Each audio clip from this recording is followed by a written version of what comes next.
My sister was always loved more by our parents. Now she needs my help after years of neglecting me, and I'm hesitant. Hello, Reddit. I am 30 years old male and my sister Chloe is 28 female.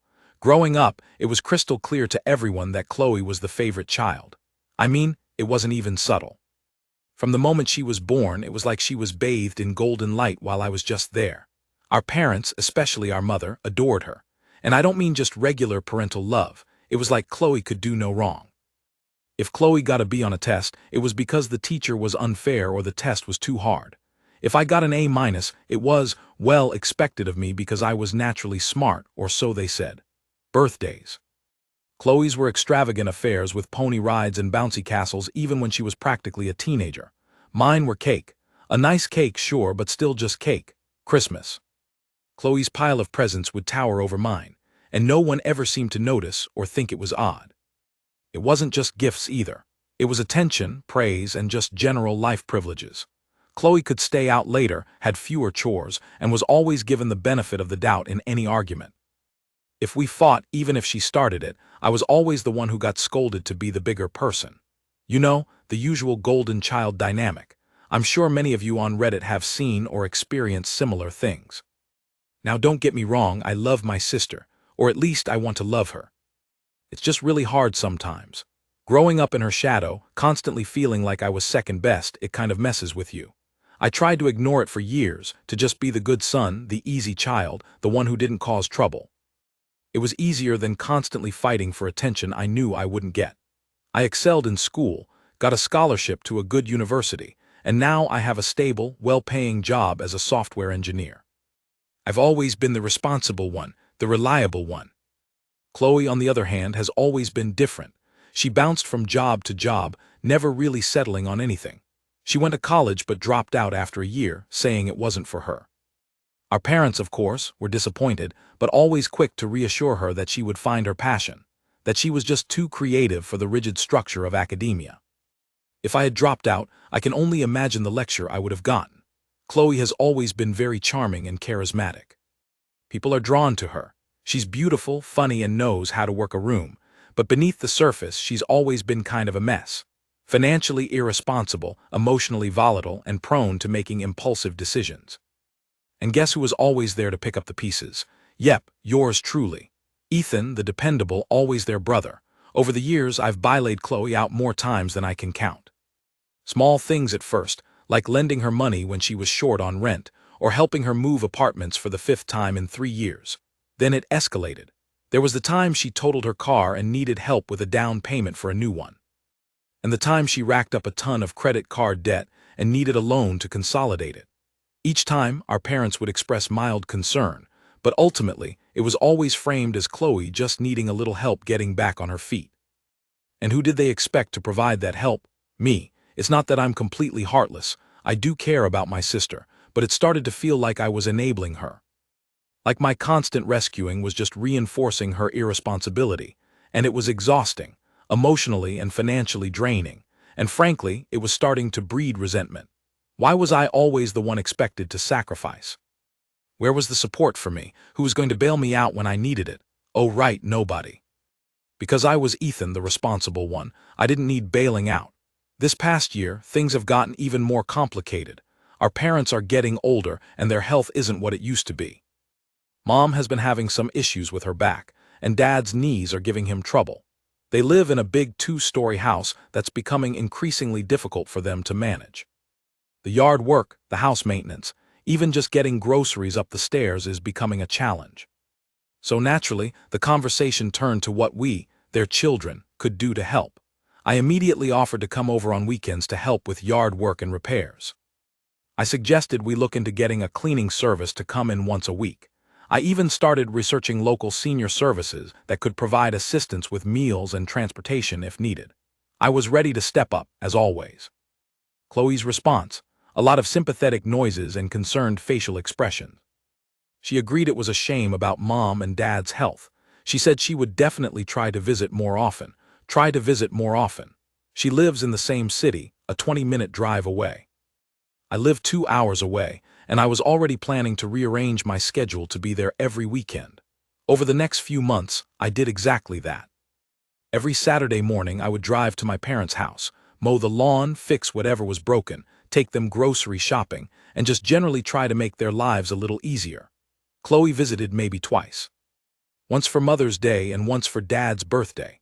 Each time she would flutter in, full of apologies for not being able to come more often, blaming her busy schedule, her demanding job, her complicated life. And each time our parents would nod understandingly, pat her hand, and tell her not to worry. They knew she was doing her best. Meanwhile, I was there every week, sweating in the sun, scrubbing toilets, and getting zero acknowledgement for my efforts. Then came the real kicker. A few weeks ago, my mother called me, sounding very stressed. She said they had been talking, she and Dad and Chloe, about their future and how they were going to manage as they got older. And they had come up with a plan. A plan that, of course, involved me. Apparently, Chloe, in her infinite wisdom, had decided that the best solution was for our parents to sell their house and move into a smaller, more manageable place. Makes sense, right? Totally reasonable. Except Chloe had also decided that the perfect place for them to move to was her apartment complex. Yes, you read that right. She wanted our parents to move into her apartment complex, into a unit right across the hall from her. So she could keep an eye on them, you see? So thoughtful. Now, on the surface, this might sound like a nice idea. Except for a few crucial details. First of all, Chloe lives in a trendy, expensive part of town. Her apartment complex is lovely, with all the amenities, but it's also incredibly pricey. Our parents are not exactly rolling in dough. They are comfortable, they own their house outright, but they are on a fixed income. Selling their house and buying or renting in Chloe's complex would likely eat up a significant chunk of their savings. Second, Chloe's apartment complex is not exactly senior-friendly. It's geared towards young professionals, with loud music playing in the common areas, lots of stairs, and a very fast-paced, urban vibe. Not exactly ideal for two elderly people with mobility issues. And third, and perhaps most importantly, Chloe's track record with responsibility is less than stellar. She can barely manage her own life, let alone be a reliable caregiver for our parents. She forgets appointments, loses things constantly, and is generally not the most organized or dependable person. The idea of her being in charge of our parents' well-being, even in a limited capacity, filled me with dread. But wait, there's more, because here's the truly infuriating part. When my mother explained this plan to me on the phone, she didn't ask for my opinion. She didn't ask if I thought it was a good idea. She didn't even ask if I was okay with it. She presented it as a fait accompli. As if it was a done deal and I just needed to get on board. And then she dropped the bomb. She said, and I quote, "Ethan, we were hoping you could help us out with the financial side of things. You know, just until we get settled." Chloe says the rent in her building is a little higher than we were expecting, and with moving expenses and everything.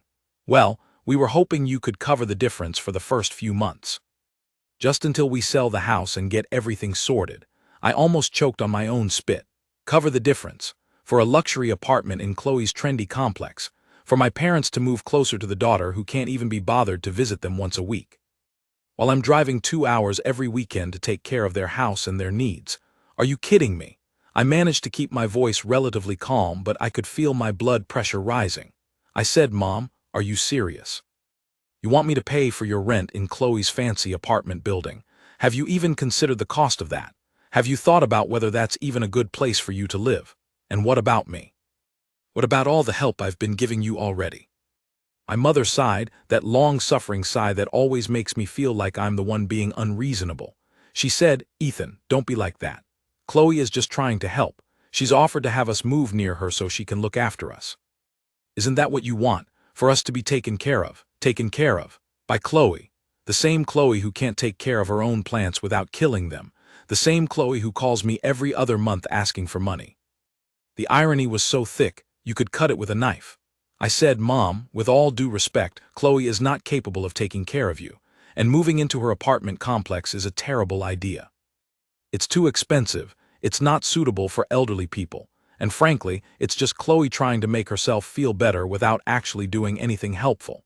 And why are you even asking me to pay for this? Why isn't Chloe offering to contribute? It's her idea after all." My mother's voice took on that familiar, defensive tone she always uses when Chloe is involved. She said, "Chloe is doing what she can, Ethan. She's offered to have us live near her. That's a big sacrifice for her." And she's just starting out in her career. She doesn't have the kind of money you do. You're doing so well, Ethan. It wouldn't be that much for you, just for a few months until the house sells. It's family, Ethan. We need to help each other, family. That word always gets thrown around when they want something from me. Family. As if family means I'm obligated to financially support every harebrained scheme Chloe comes up with. Family. As if family means my needs and feelings don't matter. I took a deep breath, trying to keep my voice level. I said, Mom, I'm not paying for your rent in Chloe's apartment complex. It's not a good plan and it's not fair to me. I'm already helping you in so many other ways. I'm happy to continue helping with the house and with your needs, but I'm not going to subsidize Chloe's lifestyle choices. If you want to move to a smaller place, let's look at options that are actually affordable and practical. Let's talk about what you really need, not just what Chloe thinks is a good idea. Silence. A long, heavy silence on the other end of the phone. Then my mother said in a very cold voice, I'm very disappointed in you, Ethan. I thought you were better than this. I thought you cared about your family. Clearly, I was wrong. And then she hung up, just like that. No goodbye, no I love you, just click. The dial tone buzzed in my ear and I sat there, phone still pressed to my face, feeling a mix of anger, frustration, and a deep, familiar sadness. I knew this was coming, in a way. I knew that eventually I would have to put my foot down. I knew that if I kept enabling Chloe and indulging my parents' favoritism, it would just keep getting worse. But still, hearing my mother's disappointment, feeling that cold rejection, it stung. It really stung. I spent the next few days wrestling with my feelings. Part of me felt guilty. Was I being selfish? Was I being ungrateful? Shouldn't I be willing to help my parents, even if it meant making a financial sacrifice? Was I really going to let money come between me and my family? But then the other part of me, the part that had been ignored and overlooked for 30 years, roared back. No, I thought. Enough is enough. I have been the good son for too long. I have always put everyone else's needs before my own. I have always been the responsible one, the reliable one, the one who always says yes. And where has it got me? Taken for granted, used, and now accused of not caring about my family because I won't fund their ridiculous plan. I realized something in those few days of reflection. My parents' love for Chloe wasn't just favoritism. It was a form of enabling. They loved her so much, they wanted to protect her from any hardship, any responsibility, any consequence. And in doing so, they had crippled her. They had turned her into a perpetual child, incapable of taking care of herself, let alone anyone else. And they expected me to perpetuate that cycle, to keep bailing her out, to keep supporting her, even at my own expense. And I was done. I was absolutely, completely, utterly done. I decided I was not going to pay for their rent in Chloe's apartment complex. I was not going to enable Chloe's irresponsibility any longer. And I was not going to let my parents' guilt trip me into sacrificing my own well-being for their misguided idea of family. I knew this decision would have consequences. I knew it would cause conflict. I knew it would probably damage my relationship with my parents, at least in the short term. But I also knew that it was the right thing to do. For myself, for my own sanity, for my own future. And maybe, just maybe, for Chloe too. Maybe if I stopped rescuing her, she would finally be forced to take responsibility for her own life. So I decided to write an email to my parents. I wanted to explain my decision clearly and calmly, without getting drawn into an emotional argument. I wanted to lay out my reasons, to set my boundaries, and to hopefully open a door for a more honest and healthy relationship going forward. It was hard to write, but I took my time choosing my words carefully. Here's what I sent, dear Mom and Dad. I'm writing to follow up on our conversation about your living situation. I've had some time to think about everything, and I wanted to explain my position more clearly. First of all, I want to say that I love you both very much, and I care deeply about your well-being. I want you to be happy, healthy, and comfortable as you get older. That's why I've been coming over every weekend to help with the house, and why I'm happy to continue doing so. I'm also willing to explore other ways to support you, such as finding a more suitable and affordable smaller home, or arranging for in-home assistance if you need it. However, I cannot and will not agree to pay for your rent in Chloe's apartment complex. There are several reasons for this. Firstly, it is simply not financially feasible for me in the long term. While I have a good job, I also have my own financial obligations and goals. Subsidizing your rent in an expensive apartment building is not something I can sustain. Secondly, I genuinely believe that moving to Chloe's apartment complex is not the best solution for you. It is expensive, not particularly senior-friendly, and relies on Chloe being a reliable caregiver, which, with all due respect to Chloe, is not her strength. I worry that this plan is more about Chloe's desire to feel helpful than about your actual needs and best interests. Thirdly, and perhaps most importantly, I feel that asking me to pay for this is unfair and disrespectful to me. I have always been there for this family, in countless ways, big and small. I have always been willing to help, to support, to sacrifice. But I am starting to feel like my contributions are taken for granted, and that I am being asked to shoulder burdens that are not mine to bear. I love Chloe, but I also recognize that she is an adult who needs to take responsibility for her own life and her own choices.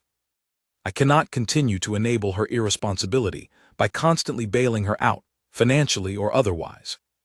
And I will not allow myself to be financially exploited to support a plan that I believe is misguided and not in your best interests. I understand that you may be disappointed by my decision. But I hope you can also understand my perspective. I'm not saying I won't help. I am saying I will help in ways that are reasonable, sustainable, and truly beneficial to you, not just to Chloe's ego. I am open to discussing other options, to finding solutions that work for everyone. But I need you to be willing to have an honest conversation, to consider my feelings, and to recognize that I am not an unlimited resource to be tapped whenever Chloe has a bright idea. I hope we can talk about this calmly and constructively. I value our relationship, and I want to find a way forward that respects everyone's needs and boundaries. With love. Ethan. I sent the email and then braced myself for the fallout. I didn't have to wait long. Within an hour, my phone rang. It was my mother. I took a deep breath and answered. Her voice was tight with anger. Ethan, I just read your email. I can't believe you. How dare you talk about Chloe like that? How dare you accuse her of not being helpful? She's trying to do something nice for us, and you're just throwing it back in her face. I replied, Mom, I'm not throwing anything back in anyone's face. I'm being honest about my feelings and my boundaries. And I'm being honest about Chloe's capabilities. Just because she has good intentions doesn't mean this is a good plan. Don't you dare criticize your sister, she snapped. Chloe is kind and generous and she loves us very much. You're just jealous of her because she's always been closer to us than you are. Jealous? Of Chloe? I almost laughed. Mom, I'm not jealous of Chloe. I love her, but I'm not jealous of her. I'm just tired of being treated like the ATM for this family. I'm tired of being expected to fix everyone else's problems while my own needs are completely ignored. You're being selfish, Ethan, she said, her voice rising. You're putting money before your own parents. I can't believe you're being so heartless. Mom, it's not about the money, I said, trying to stay calm. It's about fairness. It's about respect. It's about recognizing that I have limits and that I deserve to have my feelings considered too. And frankly, it's about Chloe needing to grow up and take some responsibility for her own life instead of always relying on everyone else to bail her out. That's enough, Ethan, my mother yelled. I don't want to hear another word against your sister. You've made your position clear. We'll figure something else out. Don't worry about us. We'll manage without your help. And then she hung up again. Click, another dial tone. Another wave of that familiar mix of anger and sadness washing over me. I felt like I was back in high school, being punished for something Chloe had done, feeling like I was always the bad guy, no matter what. But this time, something was different. This time, beneath the sadness and anger, there was also a sense of relief. Relief that I had finally said no. Relief that I had finally stood up for myself. Relief that I had finally drawn a line in the sand. It felt like a weight had been lifted off my shoulders, even though I knew the road ahead would be bumpy. I didn't hear from my parents for a few days. I assumed they were still angry, still disappointed. I braced myself for a long period of silence, maybe even a complete estrangement. But then a week later, something unexpected happened. Chloe called me. Her voice was hesitant, almost timid. Ethan, it's me, Chloe. I was surprised to hear from her. Chloe rarely called me directly. She usually went through our parents. I said, hey, Chloe, what's up? She paused for a moment, then said, I wanted to talk to you about Mom and Dad, and about your email. Oh, here we go, I thought. The guilt trip from the golden child herself. I braced myself. I said, okay, I'm listening. She took another deep breath. Look, Ethan, I read your email too, and I think you're right. Wait, what? Did I hear that correctly? Chloe agreeing with me, Chloe admitting I was right. This was a first. I said, right about what? About the apartment thing, she said. And about me. She hesitated again, then continued, Mom and Dad told me about your email. At first I was mad, really mad. I thought you were being mean to me and unfair to them. But then I read your email myself, and I started to think about what you said, and I realized you were right. I was stunned. I didn't know what to say, I just waited for her to continue. She said the apartment thing, it was a dumb idea. I was just trying to help, but it wasn't really thought out. It was more about me wanting to feel like I was doing something than actually doing something that was helpful. And you're right, I'm not good at taking care of people. I can barely take care of myself sometimes. She actually laughed, a self-deprecating little laugh. It was so unlike Chloe. The Chloe I knew was always so confident, so sure of herself, so unwilling to admit any fault. This vulnerable, hesitant Chloe was a stranger to me. She went on, and you're right about me relying on everyone else. I do, I always have. Mom and Dad, you, everyone. I've always been bobbied, spoiled. And it's not good for me, I know that, but it's hard to change. Her voice was starting to crack. I could hear the emotion in it. I said, Chloe, it's okay. It's okay to admit that. It's the first step to changing it. She sniffled, then said, Ethan, I'm sorry. I'm sorry for always being like this. I'm sorry for always making you pick up the pieces. I'm sorry for everything. And I'm sorry for making Mom and Dad mad at you. It wasn't fair. You're always the one who's there for them. You're always the one who helps, and we just take it for granted. I take it for granted. Tears welled up in my eyes. I couldn't believe what I was hearing. My golden child sister apologizing to me, acknowledging my pain, admitting her own flaws. It was like something out of a movie. I said, Chloe, it's okay. Really, I appreciate you saying that. It means a lot. She said, no, it's not okay. I need to do better. We need to do better, as a family. And I want to help with Mom and Dad. Really help. Not just with dumb apartment ideas, but I don't know how. I don't know where to start. I smiled, a genuine smile this time. Maybe, just maybe, this was a turning point. Maybe this was the beginning of a real change. Not just for me, but for Chloe and for our whole family. I said, hey, Chloe, how about this? How about we work on it together? How about we figure out a better plan for Mom and Dad together? And how about we both try to be better siblings to each other and better children to them? What do you say? There was a pause, then a watery chuckle. I'd like that, Ethan, she said. I'd really like that. And so that's where we are now. It's still early days, but things are starting to shift. Chloe and I have been talking more, actually talking, not just superficial phone calls. We've been brainstorming ideas for our parents, looking at smaller, more affordable houses in their current neighborhood, researching in home care options, and even discussing the possibility of them moving in with me, at least temporarily, if that becomes necessary. My parents are still a bit frosty towards me, but they're also starting to thaw. They can see that Chloe is actually stepping up, actually trying to be helpful in a real, practical way. And I think, deep down, they know that I was right to say no to the apartment plan. They haven't apologized exactly, and I'm not expecting a grand mea culpa anytime soon. But the tension has eased, and there's a sense of hope in the air. It's not a perfect happy ending yet. We still have a lot to figure out, a lot to work through. Years of ingrained family dynamics don't just disappear overnight.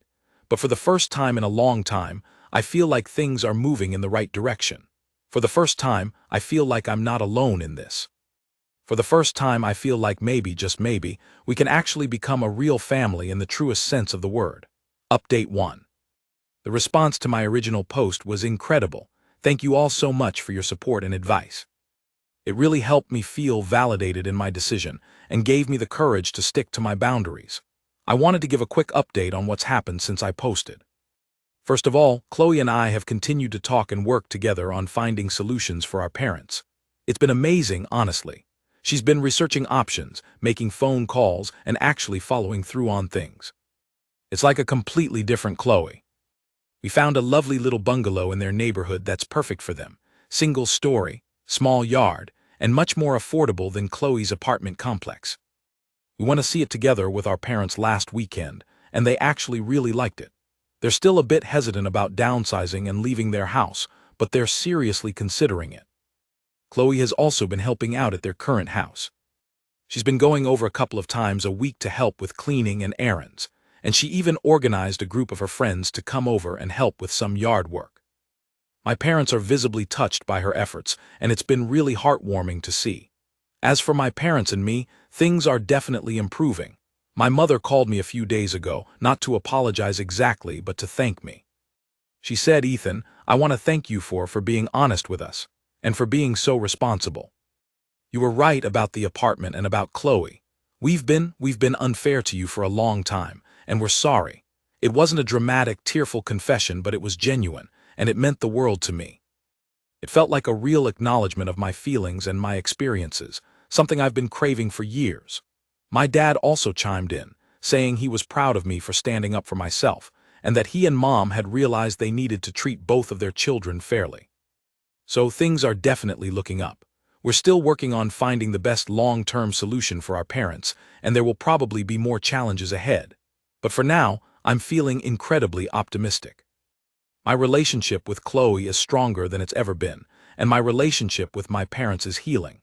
It's all thanks to finally setting boundaries, speaking my truth, and refusing to be the family doormat any longer. Reddit, thank you again for your support. It made a real difference. So Reddit, am I wrong for how I handled this situation? Was I too harsh in my email? Should I have just sucked it up and paid for the rent to keep the peace? Or was I right to finally put myself first and set some boundaries? Let me know what you think. Thank you for watching. If you haven't subscribed yet, please do so and hit the notification bell to stay updated with more shocking real-life stories happening around you.